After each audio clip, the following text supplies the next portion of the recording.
My self आरजू कुरैशी। और आज हम पढ़ने जा रहे हैं जो हमारा basic components of computer system. Last class में हमने ये देखा था कि क्या क्या कंपोनेंट्स होते हैं। इसके अलावा इसके जो मेजर कंपोनेंट्स थे इसके बारे में हमने देखा था कि एक तो होता है इनपुट यूनिट, एक हमारा मेन मेमोरी और स्टोरेज यूनिट होता है, आउटपुट यूनिट होता है और सीपीयू होता है। जिसमें हमने इनपुट यूनिट और मेन मेमोरी यूनिट के बारे में डिटेल में क्लासेस ले ली हैं। तो आज हम देखने जा रहे हैं कि जो हमारे आउटपुट यूनिट होते हैं उनका क्या काम होता है और किसके थ्रू हम जो भी इनपुट ले रहे हैं वो प्रोसेसिंग हो रहा है, मेमोरी में स्टोर हो रहा है, और अगर हमें आउटपुट चाहिए तो वो हमें किस तरीके से आउटपुट प्रोवाइड करते हैं। तो आज का जो हमारा क्लास है इसी के ऊपर बेस्ड है। तो चलिए चलते हैं आउटपुट यूनिट के ऊपर।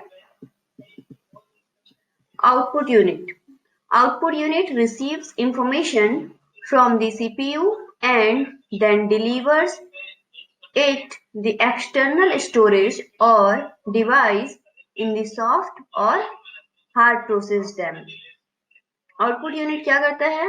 रिसीव्स इंफॉर्मेशन रिसीव करता है। किससे रिसीव करता है? सीपीयू से।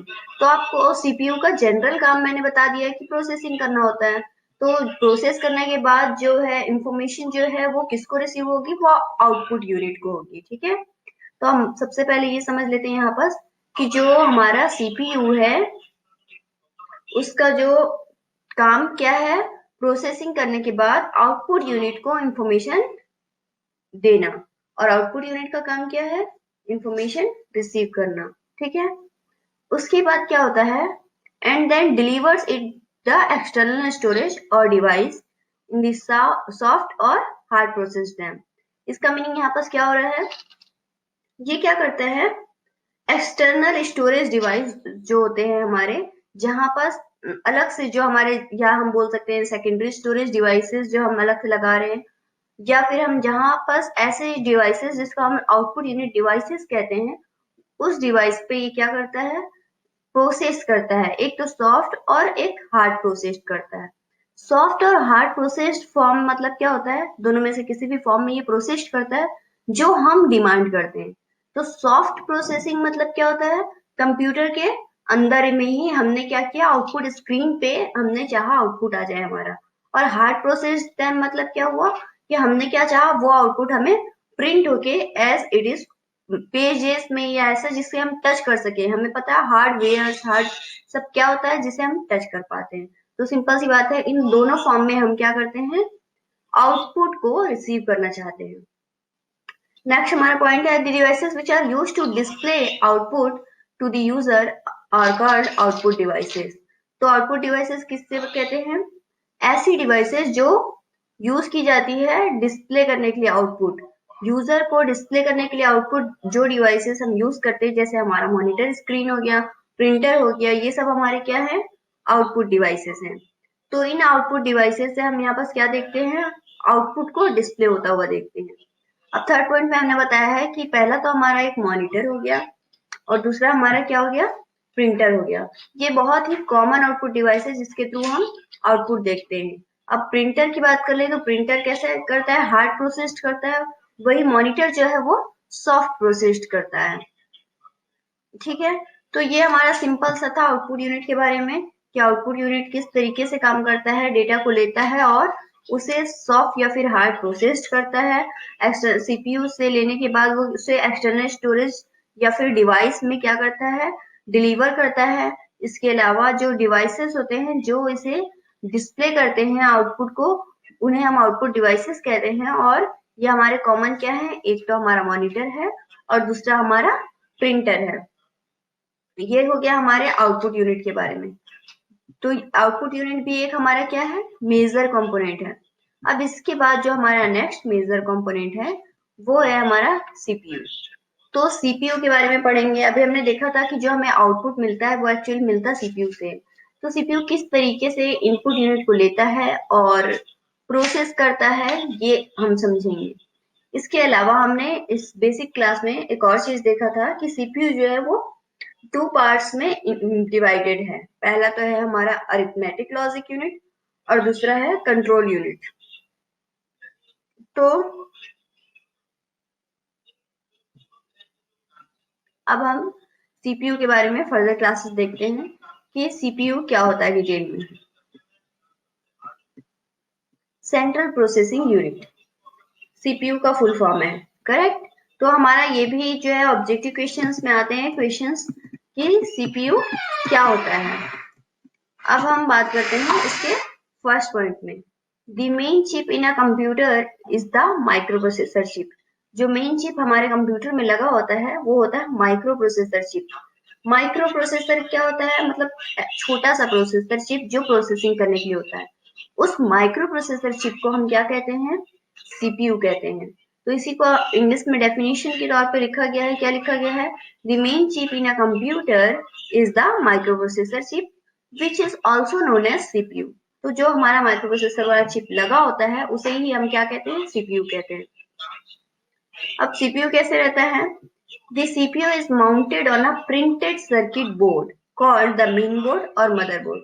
उस जो माइक्रो प्रोसेसर चिप है जिसे हम सीपीयू कह रहे हैं वो सीपीयू हमारा कहाँ माउंट होता है, मतलब अटैच्ड होता है पीसीबी। पीसीबी को हम शॉर्ट फुल फॉर्म में प्रिंटेड सर्किट बोर्ड बोलते हैं। तो मैं यहाँ पर शॉर्ट फॉर्म लिख देती हूँ इसका, ये है हमारा पीसीबी।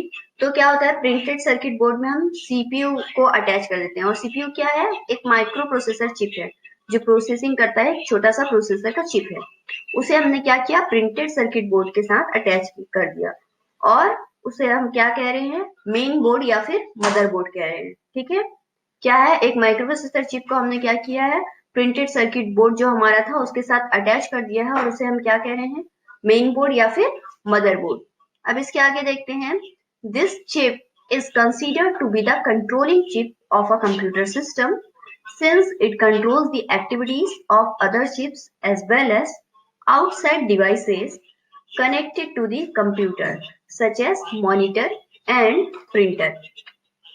तो यहाँ पर क्या कहा जा रहा है कि ये जो चिप है हमारा माइक्रो प्रोसेसर चिप जो लगा हुआ है सीपीयू प्रोसेसिंग करने के लिए, ये क्या करता है, कंट्रोल करता है सारे चिप्स को। मतलब एक कंप्यूटर सिस्टम के अंदर एक से ज्यादा चिप लगे हुए हैं अलग अलग टास्क के लिए, अलग अलग काम के लिए, तो उन सारी चिप को कंट्रोल कौन करता है, ये वाली जो हमारी सीपीयू वाली चिप है ये। और ये कंट्रोल करती है सारी चिप को, इवन जो आउटसाइड डिवाइसेस है जैसे कि हमारा मॉनिटर हो गया या फिर प्रिंटर हो गया जिसे हम अटैच कर रखे हैं, उन डिवाइसेस को भी कंप्यूटर से वो कनेक्ट है तो किस तरीके से उन्हें कंट्रोल करना है, किसको पहले आउटपुट प्रोवाइड करवाना है, कौन सा टास्क करना है, ये भी हमारा जो है, जो ये मेन बोर्ड मदर बोर्ड है या फिर हम कह सकते हैं सीपीयू का जो माइक्रो प्रोसेसर चिप है वो करता है, करेक्ट। अब हम इसके नेक्स्ट पॉइंट पे जाते हैं। In addition it can also perform logical and computational task. अब ये कंट्रोल तो कर रहा है, सबको मैनेज कर रहा है, इसके साथ साथ इसका एक और काम है, इसका काम है लॉजिकल और कंप्यूटेशनल टास्क परफॉर्म करना। अब इसे हिंदी में कहा जाए तो हम कोई भी कैलकुलेट करने का टास्क दें ये या फिर लॉजिकली इंस्ट्रक्शंस दें तो उनको परफॉर्म करना, मतलब हाँ एडिशन दिया तो एडिशन करना, सेव करने बोला है तो सेव करना, ये सब जो टास्क है ये भी हमारा क्या करता है, सीपीयू ही करता है। तो अब हमें जैसे कि पता है कि सीपीयू के अंदर दो मेजर पार्ट्स कंपोनेंट्स हैं, एएलयू और सीयू। तो हम इसके बारे में देख लेते हैं। एएलयू का फुल फॉर्म क्या है यहाँ पास, arithmetic logic unit. Arithmetic logic unit is used for processing data after inputting data is stored into primary unit। तो यहाँ पास क्या है, ALU का काम क्या है, ये किस लिए यूज किया जाता है, ALU जो है हमारा इसलिए यूज किया जाता है कि जब इनपुट होते हैं हमारे इनपुट यूनिट डिवाइसेस होते हैं वहां से हमने डेटा ले लिया, प्रोसेस करते हुए लेते हैं बाइनरी के फॉर्म में, तो वहां से ले लिया और फिर हमने क्या किया, मेमोरी में स्टोर कर लिया प्राइमरी यूनिट में। तब उसमें जो प्रोसेस करना होता है, ऑपरेशन करना होता है, अरिथमेटिक ऑपरेशन या लॉजिकल ऑपरेशन, तो वो हम एएलयू के थ्रू करते हैं। अब नेक्स्ट पॉइंट बात करें एएलयू के बारे में। The major operations of ALU are addition, subtraction, multiplication, division, logic and comparison. तो कौन कौन से ऑपरेशंस होते हैं जो सबसे ज्यादा एएलयू परफॉर्म करता है, तो अगर हमें कोई एडिशन का टास्क हो, सब्ट्रैक्शन का टास्क हो, मल्टीप्लिकेशन का हो या फिर डिवीजन का हो, या फिर हम किसी दो वेरिएबल का कंपैरिजन कर रहे हो या फिर उसमें लॉजिकली सॉल्व कर रहे हो, जैसे कि हम एंड गेट और गेट वगैरह में करते हैं। तो इन सारे ऑपरेशंस को कौन करता है कंप्यूटर के अंदर? एएलयू करता है। अब हम सीयू की बात करें, control unit, it is like a supervisor, ये सुपरवाइजर की तरह होता है, that checks ordaining operations or checks sequence in which instructions are executed। तो सिंपली से अगर हम बात करें कंट्रोल यूनिट का काम क्या है, तो कंट्रोल यूनिट का काम ये है कि वो सब कोई को देखता है, ध्यान रखता है सारे पार्ट्स का, कि जिसको जो टास्क दिया गया है, जिसको जो ऑपरेशंस करने बोला गया है, वो वैसा कर रहे हैं, उसी सीक्वेंस में कर रहे हैं कि नहीं, कि जिस सीक्वेंस में उन्हें दिया गया है, पहले जो काम दिया गया उसे ही पहले कर रहे हैं कि नहीं, इन सब चीजों का ध्यान रखने के लिए कंट्रोल यूनिट होता है। तो हम यहाँ पास देखते हैं कि हमारे पास सीपीयू के अंदर दो मेजर कंपोनेंट है, एक सीयू है, एक एएलयू है। सीयू क्या करता है? कंट्रोल यूनिट सुपरवाइज करता है सबके काम को, और एएलयू क्या करता है? जितने भी अरिथमेटिक या फिर लॉजिकल ऑपरेशंस होते हैं उन्हें परफॉर्म करता है इनपुट को लेने के बाद। तो ये दोनों टास्क हैं। इसके अलावा हम सीपीयू किसको बोल रहे हैं? एक माइक्रो प्रोसेसर चिप है जो अटैच्ड है प्रिंटेड सर्किट बोर्ड के साथ, जिसे हम मदरबोर्ड या फिर मेन बोर्ड भी कहते हैं। तो ये हुआ हमारे सीपीयू के बारे में पूरा डिटेल। इसके अलावा हमने देखा है कि आउटपुट यूनिट डिवाइसेस जो है वो किस तरीके से सीपीयू से इंफॉर्मेशन लेती है, एक्सटर्नल स्टोरेज डिवाइस में सेंड करती है और आउटपुट स्क्रीन पर डिस्प्ले करती है। इसके दो फॉर्म्स होते हैं, या तो सॉफ्ट प्रोसेस्ड फॉर्म में या फिर हार्ड प्रोसेस्ड फॉर्म में। तो आज हमने basic components of computer system के आउटपुट यूनिट के बारे में पढ़ा। इसके अलावा हमने सीपीयू के बारे में पढ़ा, सीपीयू के दो मेजर कंपोनेंट्स एएलयू और सीयू के बारे में पढ़ा है। तो आई होप आपको आज का क्लास जो है वो समझ में आया होगा। Thank you class.